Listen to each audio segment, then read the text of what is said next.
Do you have a photography website that you feel kind of sort of looks great, but you're not sure if there's things that might be making it difficult to use, or just things that maybe don't feel as right as they should with the actual design?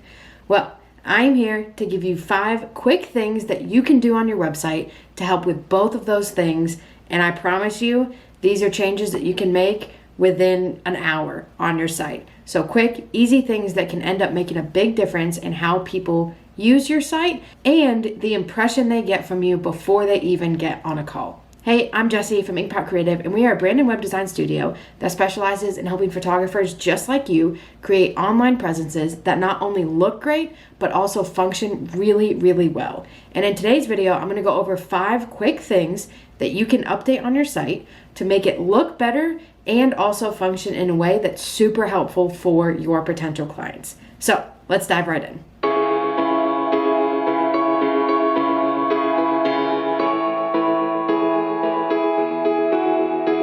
Now, the first thing that you want to do is pick 1 or 2 at the most action colors for your website. So when you're thinking about your brand colors, which ones stand out? Which ones are kind of the pop colors? Which one stand out really well against other colors that you might use as backgrounds?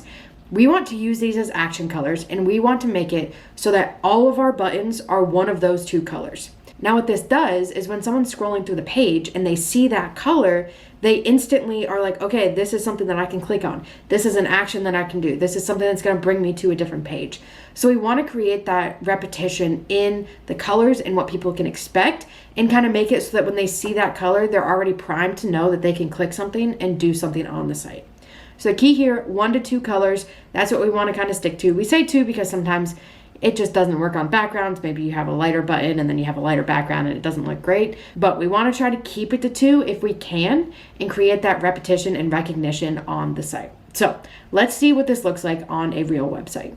So as we're looking here, we have our contact button up here. This is in green. We scroll down, we have another green button. As we keep scrolling, we have another green button. We see another green button. So every single time we see that green, we know that we can do something and click somewhere.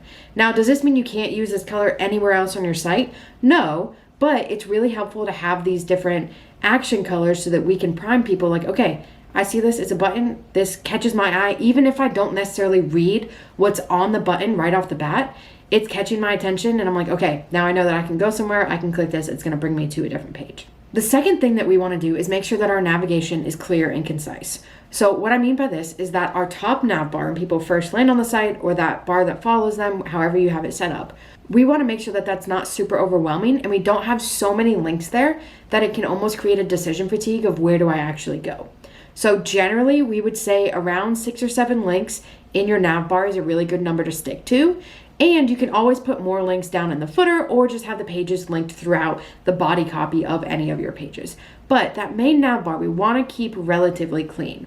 Now, the other thing that we can do is have a pop-out menu, which are great. The 2 big things here is still remembering that we don't want to overwhelm that pop-out menu. So even though we probably have more room to play around, because now we theoretically have the whole screen to put links on, we still don't want to put every single link that we can there. We want to keep it clean and concise. The second thing you want to pay attention to is making sure you can actually see that menu so that it stands out. People know where to go. They know to look for that, right? So that top right corner is our suggestion for where to put it. And we want to make sure that it stands out enough that people recognize it. They know they can click there. They're not searching for the menu. So let's see what both of those look like when we're thinking about navigation on your website. So when we're looking at a nav bar that has a pop-out menu, this is what we mean when we're talking about making it really obvious, having a color background. It says menu, we have the hamburger menu, then we click on it. We still keep it really, really simple. So we don't have a ton of links here. We have, a nice, concise link layout here. We can add some photos, we have menu, we can add a logo. So there's more things that you can do with this one, but we're still keeping it really simple when it comes to what links we actually have. Now, if we're looking at one that is a normal nav bar where everything is shown, again, we're making sure that we're not having an overwhelming amount of links here. And a tip here too is if you're like, well, I have too many, you don't actually really need a home button. Most people will know that you can click on the logo for any website and that will bring you to the home page. So if you need to drop a link, dropping the home link and just having, about your pricing, your services, anything like that listed out here is a great option. The third thing we want to make sure that we're doing is we're matching our photos with our text. So if we really prioritize something, if we're talking about something, if we're talking about specific moments, we want to make sure that we're matching what we're saying with the photos that they're seeing. So let's take a look at what this breakdown looks like with matching our photos with the actual words that we're saying on the page. So if we're looking right here off the bat, right here at the top, things that we can see very clearly. We see natural light, vivid colors, simple photos, right? That's exactly what we have. You can see that all of these are natural and vivid colors. We're not having a bunch of filters or anything else put on. They're just how they're taken. That's exactly how we see it.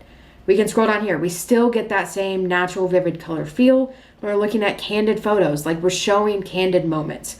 So when it comes to this, you want to make sure that we're not putting photos here that kind of go against what we're saying, right? If we're talking about candid moments here, and then we put a photo here that's totally posed, it's gonna feel a little mismatched. So even if we don't think that it might be a big deal, having those small disconnects within each section can start to create this sense of like, okay, which one am I actually getting? Because you're talking about candid stuff, but now I'm seeing posed photos. So what can I expect? Or you're talking about, vivid color and true to color photos, but then I'm seeing a bunch of black and white and, heavily edited photos where we're looking at different hues and saturations, and now I don't know which one I'm gonna get. So we wanna make sure that that feeling across the board with what we're saying and what they're seeing is exactly the same. The fourth thing that you want to keep in mind is making sure that we're not going huge chunks of the page without there being a button for somebody to click on. So normally our suggestion is every 2 to 3 sections. If you have like just a photo section thrown in there, we can maybe add one more.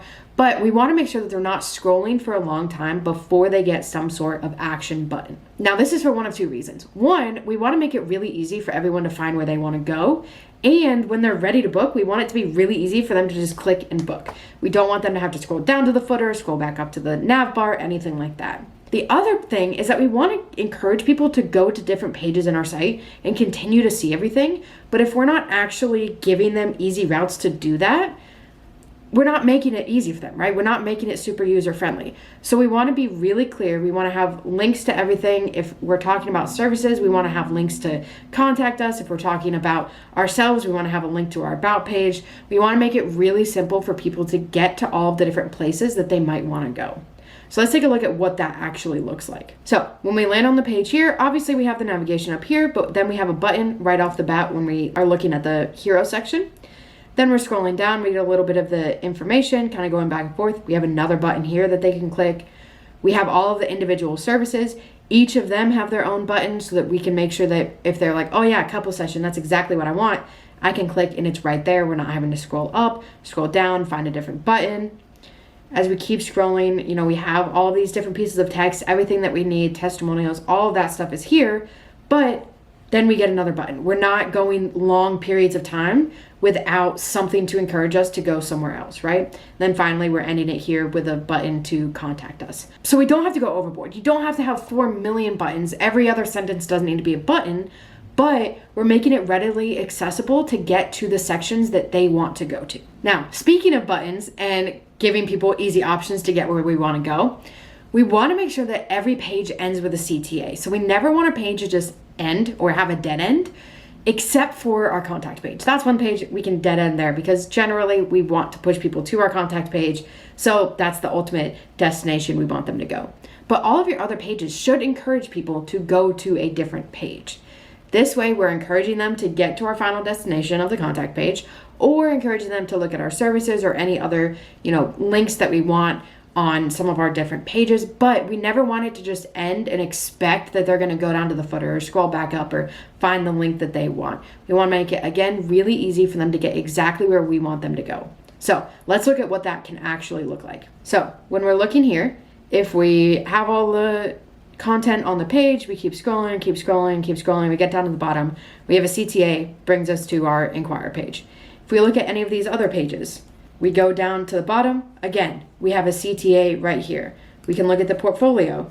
We go down to the bottom, again, we have a CTA. We're looking at our experience, our services pages, right? We go down to the bottom, we have a CTA. So we really want to make sure that every single one of these pages leads to another page. Like I said, generally this is going to be going to your contact page. Maybe on your homepage, you might want it to go to your services page so that they can look at all your services and then from there go to the contact. But when in doubt, having just a link to your contact page at the bottom is super helpful. And there you have it. 5 quick things that you can do on your site to make it look better and be more user-friendly. So we want to make sure that we're using 1 or 2 colors for our buttons. We have a navigation that's clean and super easy to use, whether it is a full navigation or a pop-out menu. We want to make sure that the photos that we have match the text that we're saying in those sections. We want to make sure that we're not going more than 2 or 3 sections without a button leading someone to a different page. And finally, we want to make sure that none of our pages, except for our contact page, end without a CTA. Now, if you do want some help putting all of this together, we do have our Rebrand Edit, which is a fully custom brand and website that we will create for you over a 5-week period. This includes everything you need for your brand, including logos, fonts, colors, a brand pattern, a brand guide, and then a 7-page website with all of the great content that you have, all of the great photos, all of the great text that are going to match the photos, everything that you need to have a really great online presence. If you want to learn more about that, you can click the link in the description below or go to inkpotcreative.com/the rebrand edit. As always, if you have any questions, feel free to drop a comment or DM us at inkpotcreative. Thank you so much for tuning in. Be sure to hit that like and subscribe button, and we'll catch you next time.